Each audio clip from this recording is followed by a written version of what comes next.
Radio 1 de Radio Nacional de España presenta...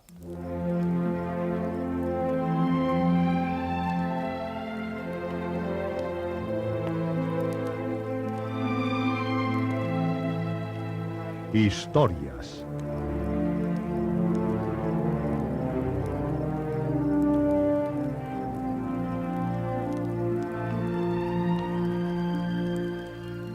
Historias de terror, de aventuras, de suspense, de ciencia ficción.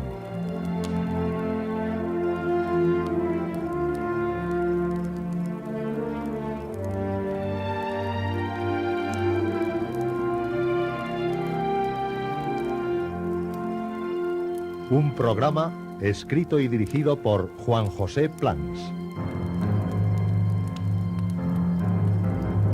Esta noche, La Puerta de Nargola y Rusia Espectral.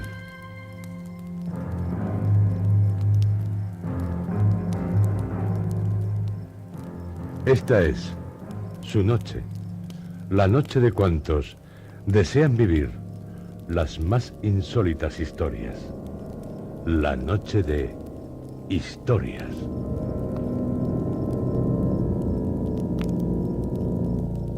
Esta noche concluimos el cuarto ciclo dedicado a originales enviados por miembros del Club Historias. Les ofrecemos a continuación la adaptación radiofónica de dos de tales originales.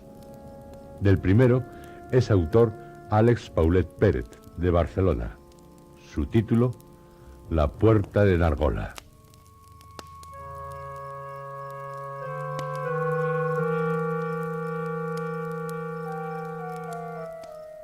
...11 de agosto de 1898... se descubren en Egipto, en una excavación cercana a la meseta de Gizeh, donde se encuentran las tres famosas pirámides de Keops, Kefren y Micerinos, lo que parecían ser unas extrañas ruinas procedentes de alguna antigua civilización, que no tenían nada que ver con la egipcia. El arqueólogo Alfred Stevenson, de origen inglés, se adentró en lo que para él sería un nuevo descubrimiento, pero lo que allí encontró fue su propia tumba.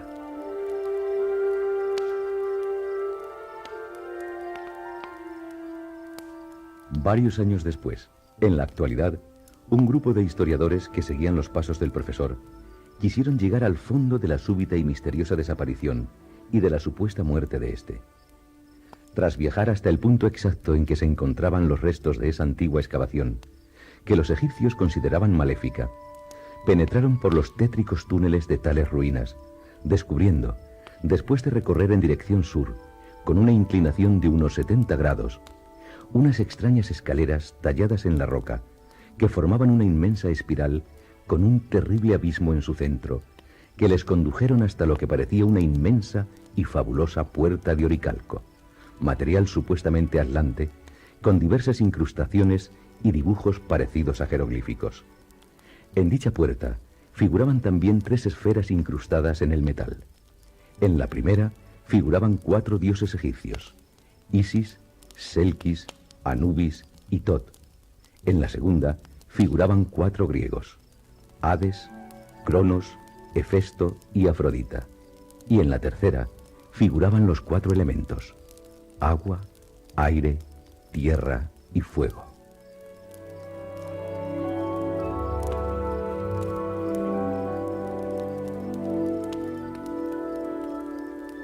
Tras años de estudio, el grupo consiguió abrir la puerta creando una alineación entre las 3 pirámides con las constelaciones y con los símbolos de 3 elementos que encontraron en ellas, transportándose así a un mundo en el que se hallaron atrapados, pues la puerta luego desapareció. Quedaron maravillados al ver la civilización a la que habían sido transportados. Su aspecto era tétrico, pero a la vez acompañado de un halo de misterio y suspense que lo hacía bello. En el centro de la ciudad se encontraba una gigantesca montaña de una roca de color y forma indescriptibles, tanto por su terrible aspecto como por su extraña iluminación un tanto pálida.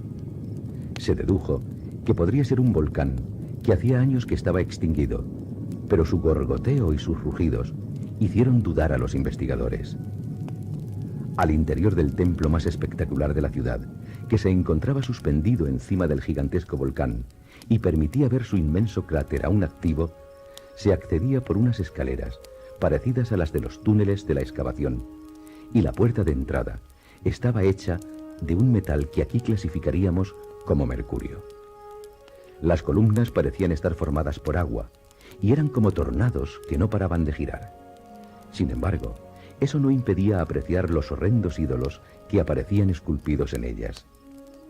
Tras una colosal puerta, del mismo material que las columnas, se encontraba una extraña y misteriosa sala ritual. Esta sala estaba únicamente iluminada por 8 antorchas que emitían un halo de luz tenue y verdoso, pero a la vez muy intenso. Al fondo de la sala se podía contemplar una gran concha que alojaba a un ser horrendo en su interior, aparentemente dormido hacía siglos. Este ser era tremendamente grande. Sus ojos desorbitados de color lila claro, con sus pupilas penetrantes, atraían y tranquilizaban, en lugar de horrorizar y alejar de su maldad. Su boca, constituida por unos largos y repulsivos tentáculos que se acercaban discreta y sigilosamente, eran lo más impactante de este ser. Sus manos, reforzadas por una fina pero resistente membrana, poseían unas delicadas aunque mortales garras. Su cuerpo era amorfo y estaba cubierto de una especie de algas que aparentemente le servían de armadura, protegiendo lo que parecía ser su punto débil, el lomo. Su parte inferior recordaba, tanto por su aspecto como por su tacto, a la cola de una serpiente. Cuando los historiadores observaron a tan infernal criatura, salieron horrorizados del templo. Mas uno de ellos sucumbió ante las terribles garras de esta al despertar del extraño trance en el que se encontraba. Mientras pensaban desesperados en una forma de poder bajar hasta la puerta, unas horrorosas bestias se abalanzaron sobre ellos. Eran verdaderamente repugnantes, semejantes a murciélagos, con unas cabezas desprovistas de piel, en las que se podían ver los sangrientos y espantosos huesos. Su cuerpo terminaba en unas espantosas garras que hacían la función de pies, con las que agarraban fuertemente a sus presas y las despedazaban. Los historiadores descendieron rápida y apresuradamente del volcán, para así protegerse de aquellos terribles seres que no paraban de emitir unos horrendos rugidos ensordecedores. Tras ser heridos 2 de ellos por las garras de tan terribles bestias, se refugiaron en una misteriosa vivienda, guiados por la luz que provenía de su interior.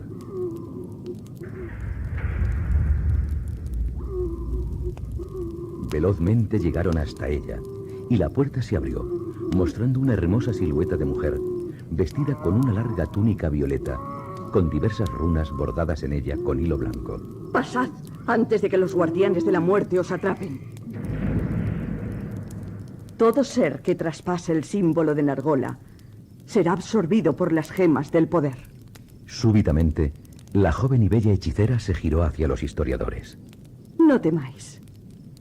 Mi nombre es Garnet. Soy la única superviviente de la ciudad de Rilig y de la Orden de las Hechiceras de Nargola. He logrado sobrevivir porque soy la sacerdotisa mayor y gracias a mis poderes de hechicería. Creo que necesitáis de mi ayuda, pues estáis heridos. No os asustéis. Confiad en mí.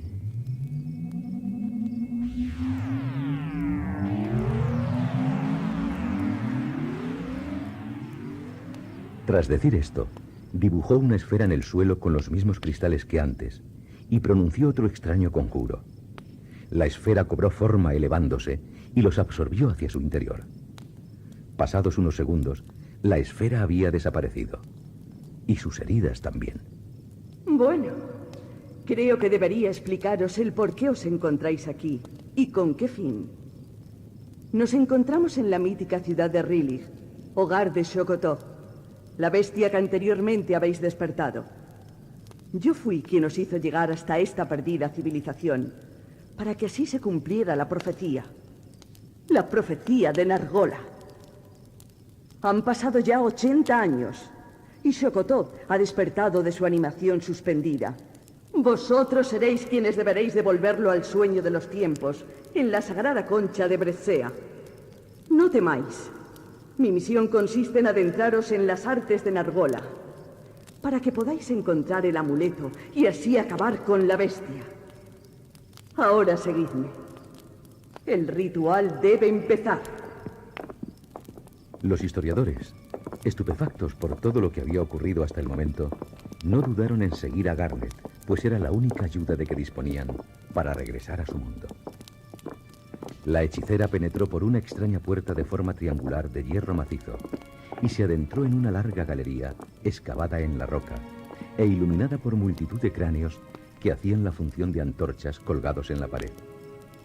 Todo aquello hacía que a uno se le helara la sangre, mas los historiadores no dudaron un segundo de la palabra de Garnet, pues era su única opción.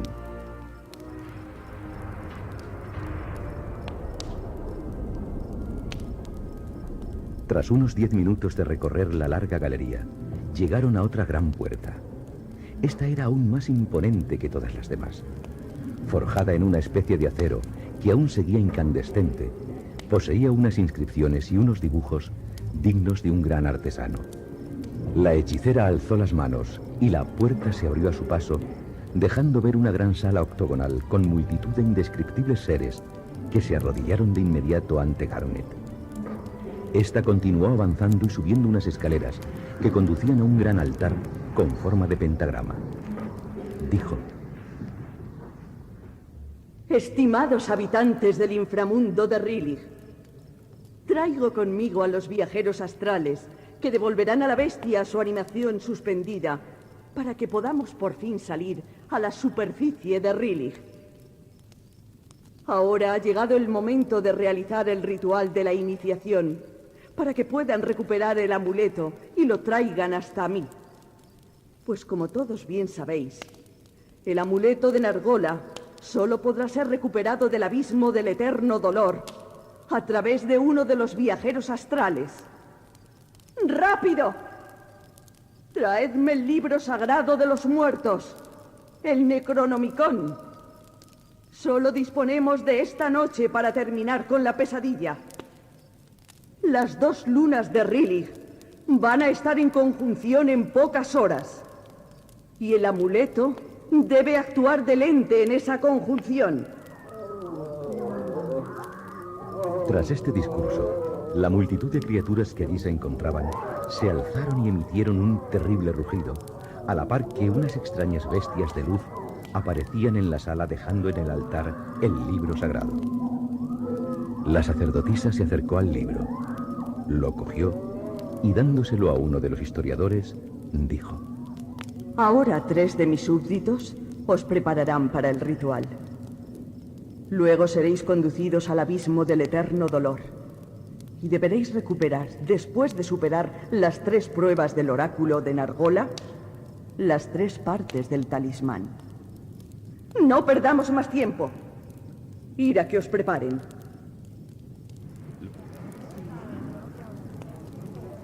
Después de entregarles todos los objetos, fueron trasladados de nuevo hacia la sala ritual.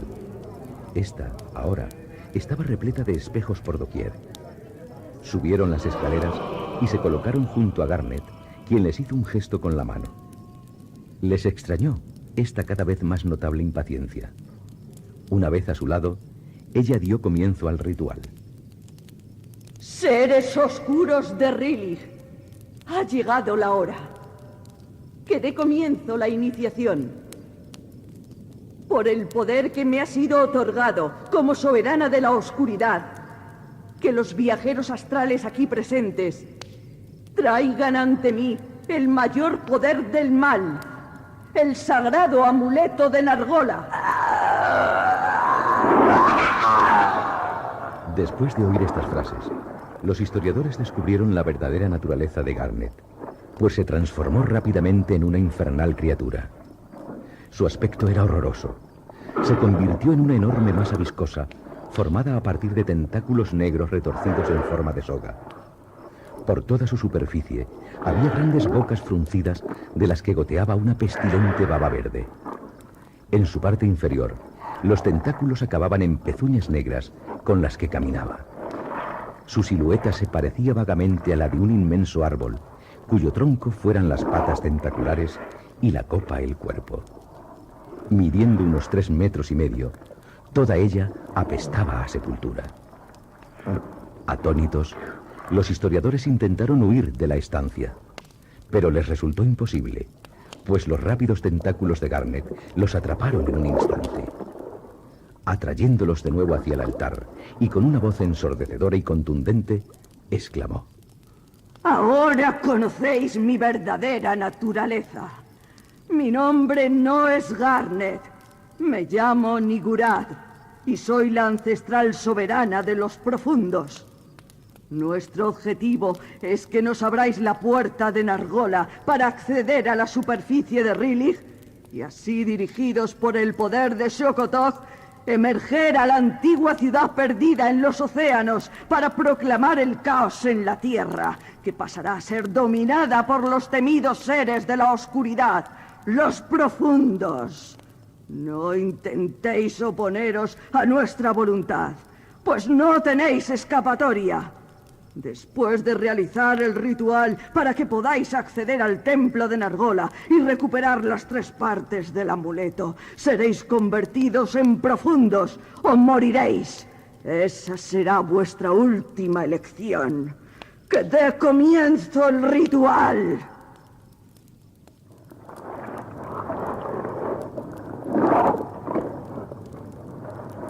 Los historiadores, aterrorizados, no sabían qué hacer.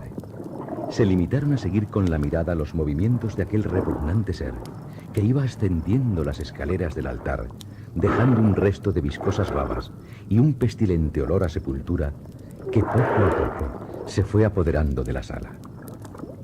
Gritó ante el Necronomicon, agitando los tentáculos: ¡Sutore nemis iterjon, sepultirius barse! ¡Canamat! ¡Estambol Xokotog! Acercaos, oh viajeros astrales. Arrodillaos ante el mítico y tenebroso libro de los muertos. Os prometer cumplir la profecía que tanto han esperado los profundos. Los historiadores se arrodillaron frente al libro e inclinaron sus cabezas bajo una orden de la terrible Nigurad. El libro, ascendiendo desde las manos de Nigurad, se abrió por la mitad y un infernal rostro apareció. Yo soy Necrotod, el oráculo de los muertos.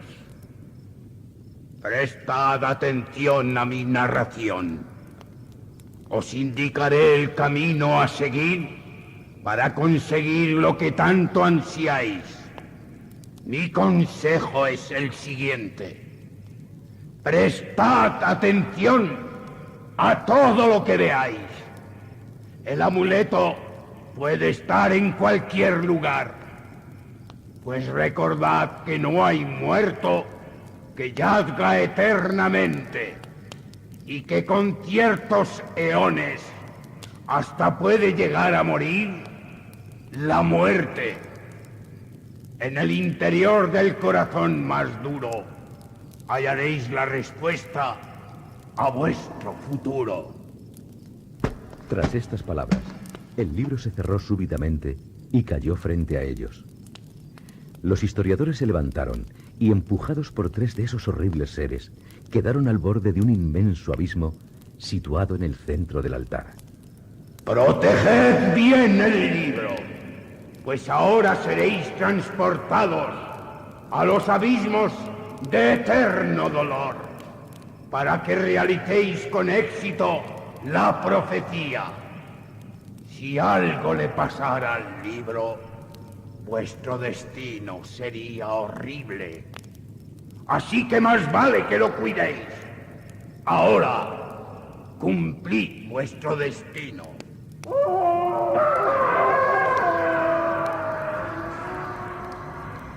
Después de estas palabras, las 3 criaturas empujaron a los historiadores hacia el abismo. Este parecía no tener fin. No dejaban de caer, y cada vez sentían una sensación mayor de vértigo. Finalmente, vieron a lo lejos lo que parecía ser un potente remolino que los absorbió rápidamente.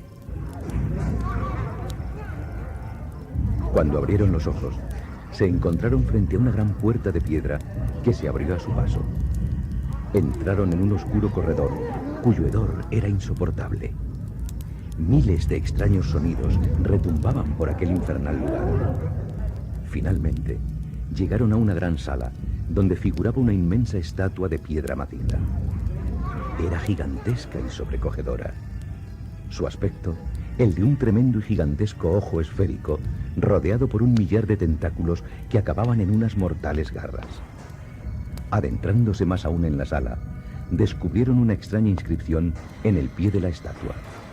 Decía lo siguiente: Rehunt bur restoring insut untren sefrudi despotum spectrum nalgolaches frember. Uno de los historiadores, abriendo el libro, esperó a que el terrible rostro apareciera de nuevo. Y una vez que se manifestó, exclamó: La inscripción dice lo siguiente: para que el corazón de Nargola vuelva a latir, suficiente sangre le deberéis introducir. El libro se cerró repentinamente. Uno de los historiadores subió al altar en el que se encontraba la imponente estatua y, examinándola con detenimiento, vio una pequeña cavidad en uno de sus tentáculos. Mordiéndose el dedo y provocándose un pequeño e indoloro corte, depositó la sangre que de éste caía en la cavidad. La estatua empezó a cambiar de color, pero se detuvo un instante. Entonces, encontraron la solución. Todos los historiadores hicieron lo mismo. La estatua lentamente empezó a cobrar vida. Su ojo se volvió de un verde intenso y sus tentáculos de un rosado apagado. En cuestión de segundos, sus tentáculos empezaron a moverse agresivamente y su ojo centró su visión en el grupo de historiadores. Atrapando a uno de ellos con sus tentáculos, se lo llevó a la parte superior de su cuerpo. Allí, de entre esa horrible masa de tentáculos, apareció una terrible boca que lo trituró con unos mortíferos colmillos y lo engulló rápidamente. La sangre de la infeliz criatura salpicó las vestimentas de quienes contemplaban tan macabro espectáculo. La bestia miró fijamente a otro de los exploradores, quien, atemorizado, fue retirándose lentamente hasta quedar atrapado entre la pared y los viscosos tentáculos que poco a poco le subían por las piernas. Rápidamente, uno de sus compañeros reaccionó. No parará hasta engullirnos a todos. Por eso nos han hecho venir a nosotros, para no morir ellos. El amuleto se encuentra en su interior. Recordad la frase del libro: en el interior del corazón más duro hallaréis la respuesta a vuestro futuro. Debemos destruirlo. En su interior está el amuleto. Ella es Nargola. Por eso es el amuleto de Nargola.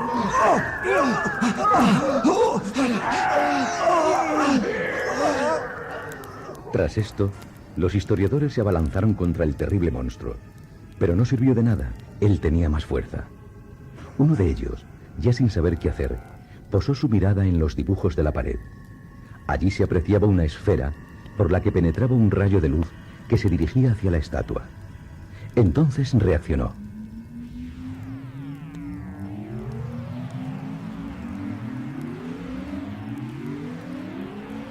Miró al suelo y frente al altar vio un agujero en el que penetraba un leve e insignificante rayo de luz azulado. En ese agujero encajaba perfectamente el cetro que poseía. Un poco más adelante, depositó en otra grieta que quedaba justo detrás del altar de la estatua el espejo en el que otro de los historiadores había incrustado previamente el zafiro, pues este se acoplaba perfectamente. El rayo de luz, que al penetrar por la esfera del cetro se agrandó, descomponiéndose en miles de colores de intenso brillo, fue directo hacia el zafiro del espejo. Allí, una esfera procedente del espejo se manifestó y fue directa, colisionando con el cuerpo de Nargola. El monstruo se volvió a convertir en piedra, dejando caer entre sus tentáculos al historiador. Este, alzando la antorcha mágica de oro, proyectó otro rayo que incidió en el espejo. De allí brotó otra esfera que destrozó al monstruo. Y allí estaba, como corazón de este, de una increíble belleza y luminiscencia, el amuleto de Nargola. Al cogerlo, un ácido quemó la mano del investigador, perforándole el hueso. Lo dejó caer al suelo. El amuleto se dividió en 3 partes, como si de un puzzle se tratara. Otro de los investigadores, el del cetro, se acercó a él. La esfera empezó a parpadear, y cuando éste le acercó el amuleto, se introdujo en su interior. El libro había vuelto a cobrar vida, esta vez creando un oscuro tornado que los absorbió y los transportó de nuevo a la sala de los ritos. ¡Apresadlos! Hemos visto vuestros hechos a través del cristal de la oscuridad. Tenéis el amuleto en vuestro poder. ¡Exijo que me lo entreguéis! Uno de los historiadores rompió la esfera del cetro y dejó caer el amuleto a los pies de Nigurat. Esta, sin perder tiempo, fue a recogerlo. Pero ¿cuál sería su sorpresa cuando al tocarlo, con uno de sus tentáculos, el ácido corrosivo del amuleto le perforó? Con un grito de dolor, ordenó que apresaran a los viajeros astrales. Pero demasiado tarde, pues ya habían huido en poder del amuleto y del libro sagrado.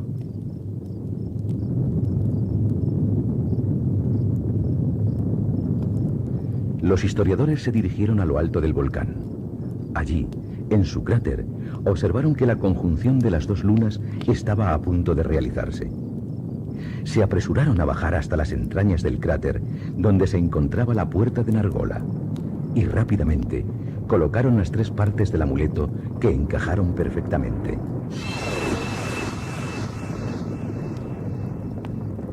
Un gran brillo procedente de la conjunción y aumentado a gran escala por la lente de la ciudad cegó a los historiadores. Pero de inmediato se hizo una gran oscuridad. La puerta empezó a abrirse lentamente. Dejaba entrever las escaleras por las que los historiadores habían accedido a la ciudad. Ansiosos por escapar de esa pesadilla, intentaron empujar la puerta para que se abriera más rápido, pero resultó inútil. Las tropas de la muerte de Nigurat estaban pisándoles los talones. Tenían poco tiempo. En un instante, y de forma espontánea, la puerta se abrió por completo. Los historiadores, sin perder tiempo, cogieron las 3 partes del amuleto y atravesaron rápidamente el umbral. Una vez ya en el otro lado, la puerta se cerró rápidamente, dejando entrever cómo los ejércitos de las tinieblas habían fracasado de nuevo.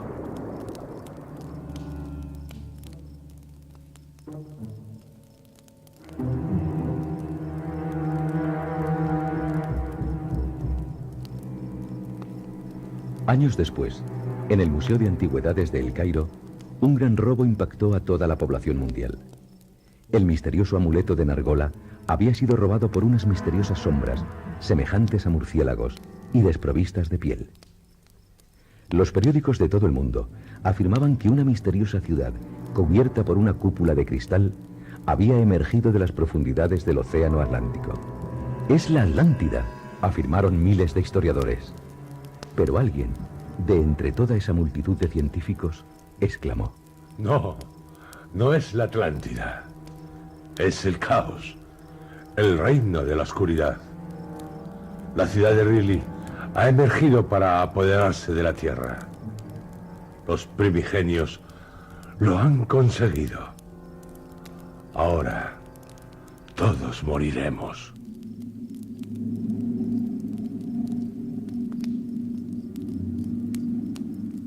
El segundo relato de esta noche, que les ofrecemos a continuación, es el titulado Rusia Espectral. Su autora, Rosa Ana Sánchez Estrada, de Mieres.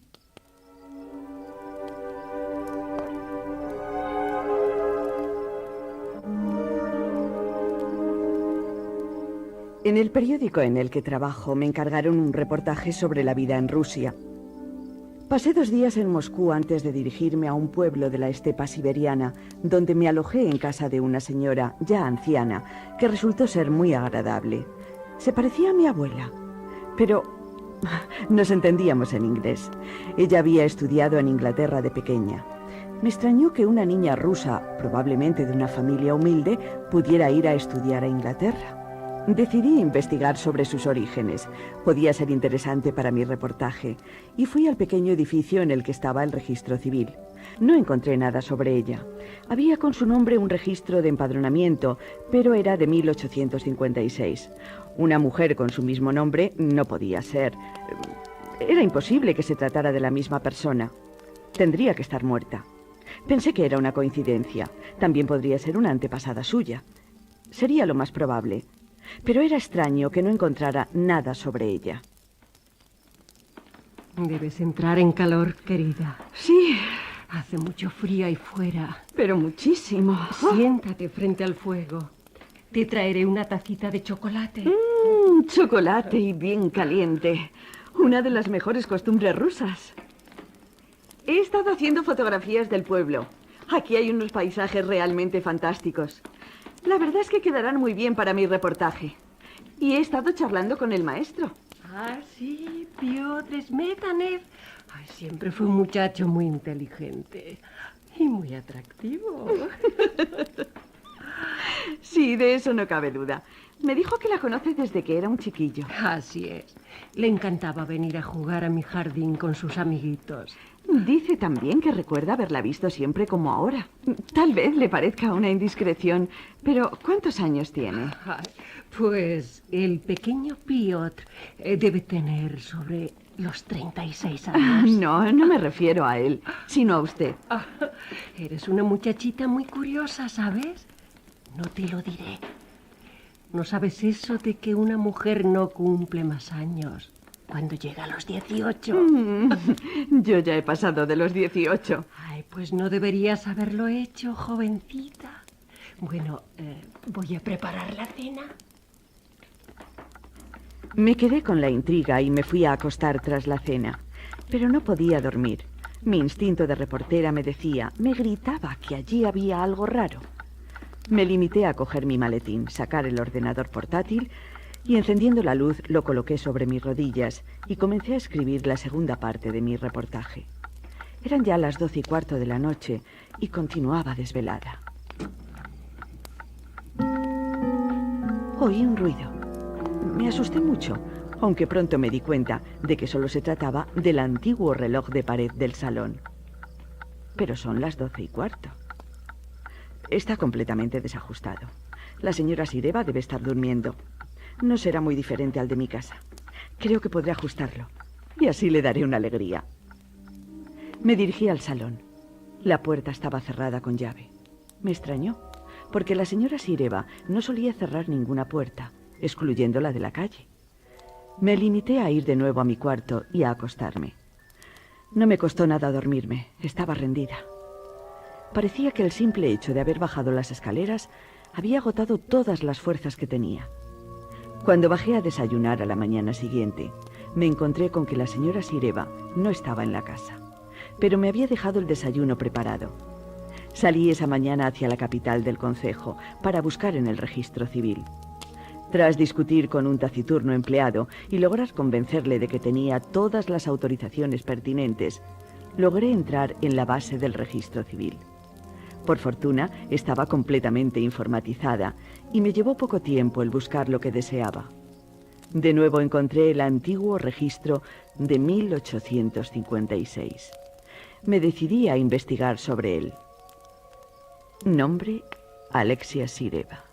Nacida el 1 de mayo de 1799 en San Petersburgo. Padres: Peter Sirev y Ekaterina Biensa. Perteneciente a la Iglesia Ortodoxa, bautizada en San Petersburgo por el Pope Smetanov. Eso era todo lo que había en la ficha informática de la señora Sireva. Busqué en otras bases de datos y logré encontrar un antiguo retrato. Era de la señora Sireva cuando llegó a Rusia y se empadronó en el concejo. Me llevé una gran sorpresa, aunque en realidad ya me la estaba temiendo. Era idéntica a la señora Sireva que yo conocía, en casa de la cual me estaba alojando.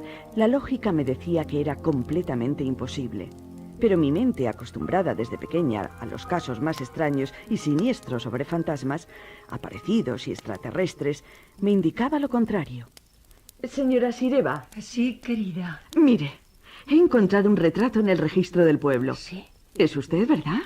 Sí, pero no sabía que aún existiera este retrato. Dios santo, qué joven estaba entonces. ¿Cuándo se lo hizo? Al llegar otra vez a Rusia. Mi padre quiso que me lo hiciera. Pero el original... ¿Qué sucedió con el original, señora Sireva? No lo sé. No puedo recordarlo. Da igual, déjalo. ¿Podrías darme otra copia? Sí, claro. Iré esta tarde a ver a un compañero al pueblo vecino y haré una fotocopia. Pasé la tarde en el vecino pueblo de Kalinin con un periodista local. Lo había conocido cuando él fue en un intercambio a España. Trabajó en mi periódico y nos hicimos buenos amigos. Le pedí un poco de ayuda. Yuri, tú eres experto en datación. ¿Podrías saber cuándo se hizo este retrato? Claro, déjame pasarlo por el escáner. Yuri sacó como conclusión que el retrato debió ser pintado a principios del siglo XIX, entre 1810 y 1830. Tomando la última fecha como referencia, la señora Sireva del registro de empadronamiento tendría 31 años. Era perfectamente posible. Aquí se está cociendo algo raro, pensé, mientras volvía al pueblo. Puedes tener entre manos el reportaje del año, y tal vez el Pulitzer, quién sabe. Mi olfato sigue sin fallar. Esto será más interesante que saber cómo se vive en Rusia. De vuelta a casa le di a la señora Sireva una copia del retrato.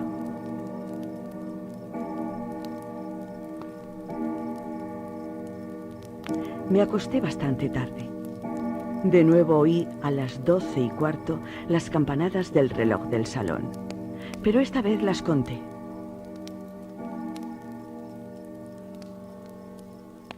¡9 campanadas! Si lo observé todo el día y funciona perfectamente. Incluso está en hora. Debe tener estropeado el mecanismo del carrillón. Bajé como la noche anterior al salón y de nuevo lo encontré cerrado con llave. Pero no me rendí tan fácilmente. Fui a mi cuarto y abrí mi inseparable maletín, compañero de tantas fatigas periodísticas y tantas escapadas de la realidad en forma de reportaje. Encontré el estuche en el que guardaba algunos de mis instrumentos más preciados. Muy poco femeninos, pero muy útiles. Una navaja suiza multiusos, un par de llaves maestras, un juego de ganzúas, una pequeña palanca, una minicámara fotográfica. Me decanté en esta ocasión por las ganzúas. Bajé al salón y abrí la puerta lo más cuidadosamente que pude, como cuando me colé en el consulado francés en Bogotá. Entré silenciosamente abriendo la puerta con sigilo, pero me encontré con una sorpresa. El salón estaba lleno de polvo, con los muebles tapados con tela blanca y gigantescas telarañas que colgaban desde la lámpara hasta las columnas. Es imposible. Hace solo 3 horas estaba perfectamente normal, con el fuego encendido. Creo que aún estoy medio dormida. Saldré y volveré a entrar, y me encontraré el salón como antes. Volví a entrar, pero seguía tapado, sucio. Parecía que nadie había entrado allí en un montón de años. Una buena reportera no debe asombrarse de cierto tipo de cosas, pero debo admitir que aquella me desconcertó. Sentí que me costaba respirar, que mis bronquios no admitían el paso del aire. Un ataque de asma, pensé. En buen momento. Subí corriendo a mi cuarto y cogí el inhalador que ya casi había abandonado. En unos minutos estaba ya perfectamente calmada y quise bajar otra vez, pero preferí vestirme, mis tejanos y mi jersey de campaña, como suelo llamar a la ropa que utilizo cuando estoy buscando algo a hurtadillas. Es cómoda, sobre todo para escabullirme, o cuando tengo que escapar a la carrera, ocasiones nada infrecuentes. Bajé lentamente la gran escalera. Me llevé conmigo el inhalador, junto con la navaja y la minicámara fotográfica. Había algo raro allí, y no iba a perder la oportunidad de tener un buen reportaje entre manos. ¿Qué podía perder? ¿Un rollo? ¿Una noche de sueño? Mi jefe estaba acostumbrado a verme sin dormir, entrando a la carrera en la redacción una hora antes del cierre para publicar las primeras referencias de la última redada de la policía. Encargarme un reportaje era la única manera que tenía para que ambos descansáramos. Llegué al salón. La puerta estaba cerrada con llave. ¿Otra vez? Es increíble. De nuevo la ganzúa. Y de nuevo el salón abandonado. Tomé la cámara y comencé a hacer fotos alrededor. Luego salí al pasillo. Veamos si sucede igual en toda la casa. Primero la cocina. De nuevo todo oscuro, polvoriento, abandonado. Más extraño cada vez. Registré las otras salas de la planta baja. Todas estaban como el salón y la cocina. Demasiado trabajo para tratarse de una broma. Sí, era demasiado. ¿Qué significa todo esto? Le preguntaré a la señora Sireva. Comencé a subir las escaleras. Me paré a la mitad. No, mejor no. Sería darle un susto increíble. Y más con lo supersticiosa que es esta gente. Le preguntaré mañana por la mañana. Pero... ¿la señora Sireva? Creo que la vi por un momento. Pasó por delante de las escaleras, dirigiéndose al salón, sin ningún ruido. Iba vestida completamente de blanco. Cuando bajé, noté un suave perfume difuminado en el aire. ¿Incienso? ¿Qué significa esto? Como broma ya es excesiva. Fui tras ella decididamente, dispuesta a poner las cosas claras. La puerta estaba de nuevo cerrada con llave. Esta vez la golpeé. Señora Sireva, haga el favor de abrir la puerta. Tenemos que hablar. Señora Sireva. En unos instantes, la puerta se abrió y pude ver a la señora Sireva. Tenía un vestido oscuro. Me pareció ver que era gris. Tenía el pelo en una pañoleta. ¿Qué sucede? He bajado antes y el salón estaba cerrado con llave. 2 veces. Y todo cubierto. Estoy haciendo limpieza, querida. ¿A la 1:30 de la mañana? Estoy desvelada. ¿Y también va a limpiar la cocina y el salón de retratos y toda la primera planta? Sí, lo tapo todo porque aquí levantó polvo. Y no me gusta ensuciar toda la casa. Es solo una sesión de limpieza. Nada fuera de lo normal, querida. Tranquilízate. Está bien. ¿Necesita que la ayude? No, gracias. Vete a dormir, querida. Subí de nuevo a la habitación, pero no me acosté. Me quedé vestida, sentada en la repisa de la ventana, mirando hacia la calle. Nadie. Tan diferente de Madrid. Pero me extrañó que no hubiera ni una sola luz en toda la calle. Chica, hoy toca caza de brujas. En marcha. Entré en la sala del registro civil y busqué las fichas. Encontré la del profesor. Piotr Smetanev, hijo de Alexei Smetanev y Katia Kazakova, nacido en Moscú el 7 de enero de 1815. 1815. Sabía que aquí había algo raro. Demasiada longevidad para tanta y tanta gente. ¿Qué hace aquí? El empleado apareció de pronto en la puerta. Estaba más sorprendido que enfadado. Tenía que consultar una cosa del archivo. Lamento haberle asustado. ¿Podría hacerle una fotografía para mi reportaje? Sí, claro. Colóquese ahí, al lado del archivo. Aquí. Le hice una foto al empleado, pero mis 2 cámaras fotográficas continuaban en la mochila. Utilicé la cámara de infrarrojos. Ahora sí que sabré si de verdad hay algo raro. Salí del edificio y avancé en dirección a la casa.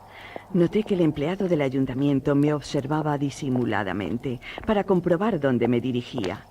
No fui a dormir precisamente. Esto ya es algo más que un reportaje. Solo hay un lugar donde podré comprobar todas mis sospechas. El cementerio. Salté la pequeña tapia que lo rodeaba. Ya estaba casi amaneciendo y se veía mucho mejor. Aunque le daba al cementerio un aspecto desolado, lleno de zarzas y malas hierbas por todas partes, con las lápidas en parte cubiertas por enredaderas salvajes. No parecía que los habitantes del pueblo les tuvieran mucho aprecio a sus antepasados, si es que lo sabía. Fui mirando las lápidas, apartando con cuidado las zarzas una a una. Encontré algunas con nombres de la gente del pueblo. Hallé también la de la señora Sireva y la de Pior Smetanev, el maestro. Tenían su fecha de nacimiento, pero la de la muerte estaba borrada, como si alguien la hubiera quitado con un pequeño cincel. Los golpes en la piedra eran pequeños, pero certeros. Hice unas fotos con las cámaras normales y otras con la de infrarrojos. Volví directamente a la casa de la señora Sireva en cuanto acabé. Me encerré en mi cuarto por dentro para revelar las fotografías. Monté mi pequeño estudio en unos minutos y comencé con los rollos de infrarrojos. No aprecié nada interesante en unos primeros momentos, nada extraño en las fotos del registro civil, pero luego, en las del cementerio, las lápidas, aquellas que estaban medio borradas, aparecían en las fotografías como recién talladas. Podía apreciarse en ellas claramente el nombre, la fecha de nacimiento y la fecha de la muerte. ¡Eureka!, pensé. Por fin los tengo en mis manos. Alexia Sireva, 1 de mayo de 1799, 30 de abril de 1865. Pior Smetanev, 7 de enero de 1815, 30 de abril de 1881. Yuri Kazelu, 6 de julio de 1780, 30 de abril de 1846. Me pareció extraño que todos hubieran muerto, aunque en diferentes años, en el 30 de abril. No lograba establecer una conexión para tantas coincidencias. Era imposible tanta casualidad en un mismo pueblo. Continué con el resto de las fotos. 30 de abril de 1927. 30 de abril de 1796. 30 de abril de 1809. Continuaba el mismo día y yo me encontraba cada vez más desconcertada. Todos el mismo día, en diferente año. A ver cuántos años tenía la señora Sireva. 1865, 1799. 66 años.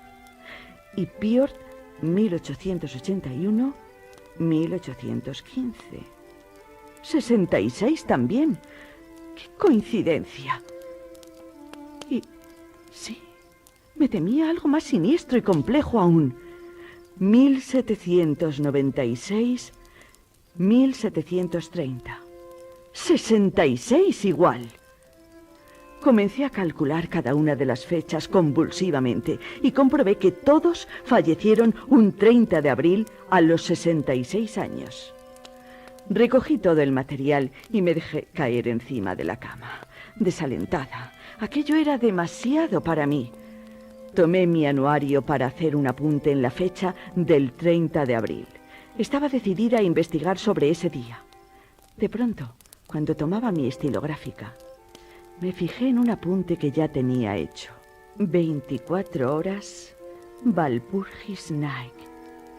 La noche de Walpurgis. La noche de la magia y de la brujería en el este de Europa. Todos fallecían la noche de Walpurgis tras cumplir 66 años. Debía haber mucho más que una gran coincidencia para que todo resultara tan perfecto y matemático. No pasaría un día más sin que intentara esclarecer aquel misterio. Tomé de nuevo mi ordenador portátil y entré a Internet, a una zona web completamente dedicada a parapsicología, ufología y a las simples creencias y supersticiones. Me costó algo de trabajo, pero logré encontrar algo sobre este pueblo. Situado en el norte de Rusia, situado en la estepa siberiana, antiguo lugar de aquelarres y reuniones de todo tipo de congregaciones esotéricas. Pueblo conocido en círculos mágicos debido a la gran habilidad de sus habitantes para el aprendizaje y uso de la magia negra. Según la tradición, el monje Rasputín lanzó una maldición contra todos los habitantes del pueblo. Tuvo un fuerte enfrentamiento con los líderes del poblado a causa de que deseaba tener algo bajo su protección, hecho al que se negaron los lugareños. Conocidos ya entonces como nigromantes, la tradición rusa nos cuenta que fueron condenados a vivir eternamente con sus poderes. Nunca llegarían a ver 67 noches de Valpurgis, por lo que nunca llegaría a perderlos. Aún hoy se desconoce la realidad de esta tradición y no ha pasado nunca de ser un mero mito. ¡Un mero mito! ¡Ojalá fuera solo un mito! Tengo que salir de aquí lo antes posible. Me apresuré a recoger mis cosas, las pocas cosas que me había traído. Pensaba mientras tanto en la maldición. Vivir eternamente con sus poderes nigromantes. Era una condena cruel. Me dieron pena los desafortunados habitantes del pueblo y casi sentí tener que irme. Eran más de las 4 de la mañana cuando terminé de recogerlo todo y estaba preparada para irme. Oí de repente un ruidoso murmullo en las calles. Me asomé a la ventana y vi que muchos de los del pueblo estaban en la calle.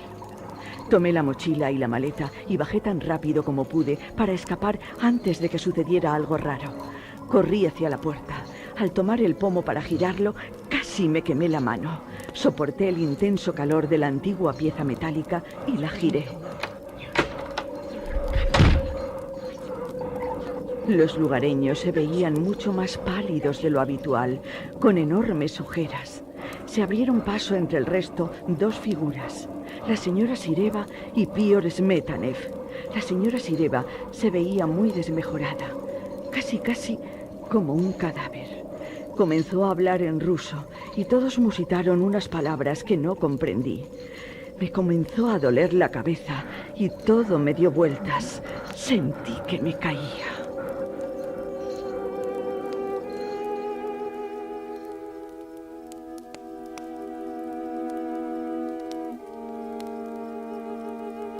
No recuerdo nada más. Comencé a sentir de nuevo el dolor de cabeza 2 días después. Yo ya estaba en el tren y acabábamos de pasar la frontera de Polonia. Me sentí más despejada cuando comí algo en el vagón-restaurante. Llegué a casa 4 días después, tras quedarme 2 días descansando en Berlín. Redacté el reportaje y mi director lo publicó en el suplemento dominical, ocupando las páginas centrales. Aunque debo reconocer que el párrafo final, en el que resumía tímidamente mis sospechas y conjeturas sobre los hechos acontecidos en aquel pueblo, fue duramente criticado tanto por los expertos como por mis escasos amigos. Pero yo sé que sucedió algo raro. He perdido 2 días de mi memoria. Y eso no sucede todos los días, ni por casualidad.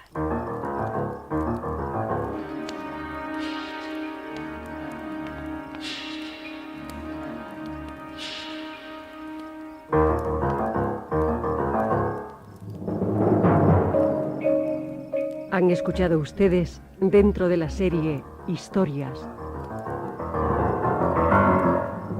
La puerta de Nargola y Rusia espectral.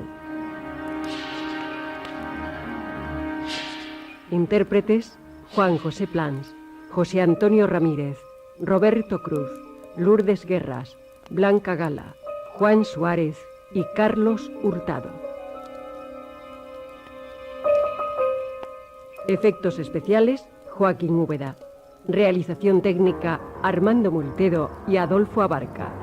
Dirección: Juan José Plans.